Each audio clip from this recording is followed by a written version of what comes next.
All right, so let's get you the latest updates in terms of what is happening in Turkey, where the Turkish parliament, it appears, has passed a controversial bill which will allow the government to regulate social media and content on social media sites. The new law gives the government a greater control over citizens' online activities. Social media giants such as Facebook, Twitter and YouTube will have to open a local office in Turkey.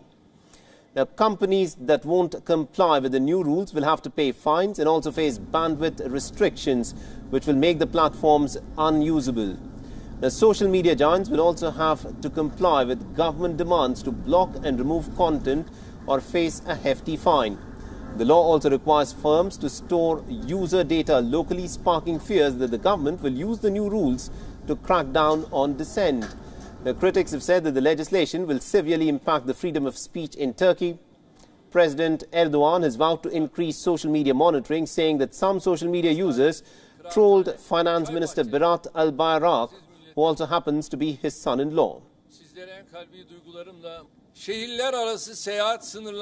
And to give us more perspective in terms of what this controversial law actually means, we are joined in by Onur Erim, who's a political analyst who's joining us live from Istanbul.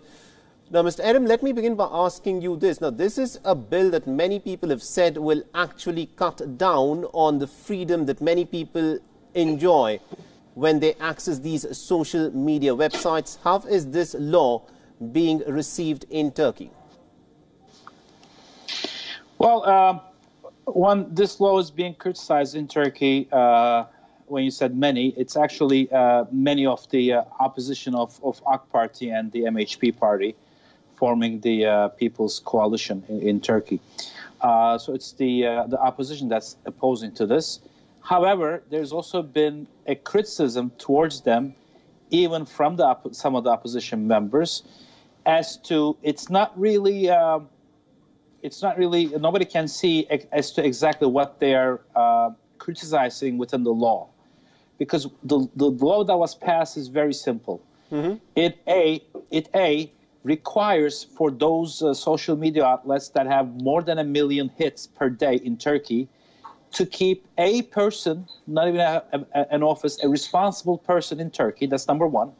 Number two, it's requiring that if there is any requests by the public on their social medias, where the person has been subject to profound language, a personal threat, or things of that nature that would be regularly be a penalty under the law in the regular life, right, as opposed to social media life, that they be responsible and correspond within 48 hours.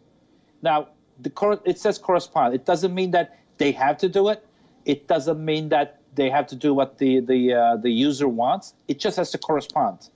Now, what used to happen today, because there was absolutely almost no law regulating this, what used to happen, if the user had a bad experience, he or she would go to court. A court proceeding as such in Turkey would take about a month at least.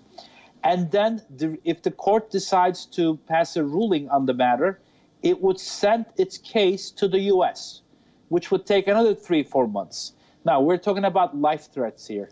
We're talking about unfounded accusations. We're talking about profound language used to, whether they're politicians or not, regular people, doesn't matter.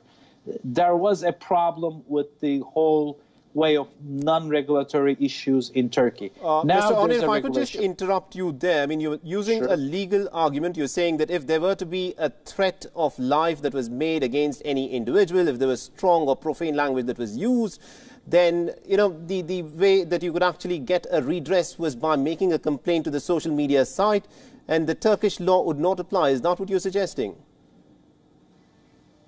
Now, what used to happen till this law was passed, they would go to Turkish court, get a ruling if the court sees them right, and then that ruling be passed on to the U.S.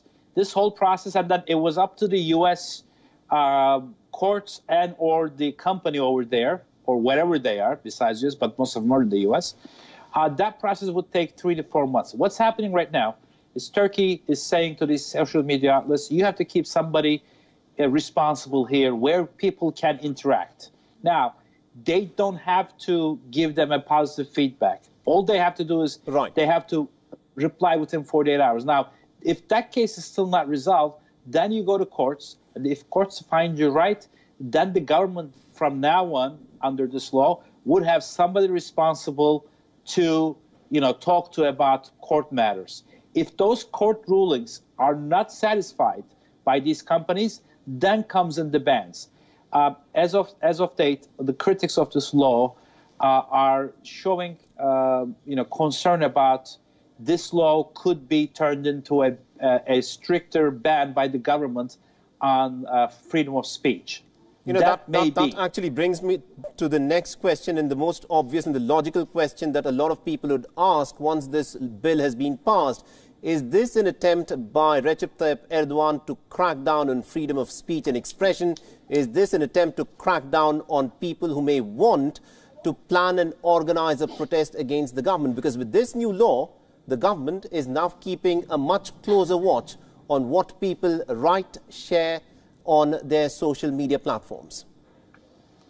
That is actually not true. I mean, the government has had the right to ban and to actually erase social media or any other thing on the internet if the courts were to see that it was against any kind of a law in Turkey.